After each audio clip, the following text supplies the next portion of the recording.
দুনিয়ার হয়, তাহলে আপনার সন্তানের ভিতরে কোরআনের ছোঁয়া লাগার কারণে আপনার সন্তান তাকওয়াওয়ালা হয়ে যাবে, তার দ্বারা কোনো দুর্নীতি হবে না। যদি কোরআন শিক্ষার পর আপনার সন্তান পুলিশ হয়ে যায়, তাহলে তার দ্বারা কোনো ঘুষ চলবে না।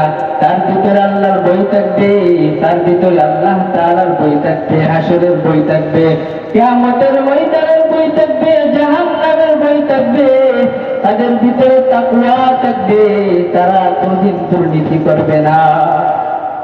কোরআন শিক্ষার পর যদি সে এমপি মন্ত্রী হয়, তার ভিতরে জাহান্নামের বই থাকবে, সে কোনদিন দুর্নীতি করবে না। এই জন্য আমাদের সন্তানদেরকে কোরআন শিক্ষা করাইব। আল্লাহর নবী বিশ্ব নবী রাহমাতুল লিল আলামিন বলেন, তুমি যখন মারা যাবে তোমার সব আমল বন্ধ হয়ে যাবে, নামাজের আমল বন্ধ হয়ে যাবে, রোজার আমল বন্ধ হয়ে যাবে, কোরআন তেলাওয়াতের আমল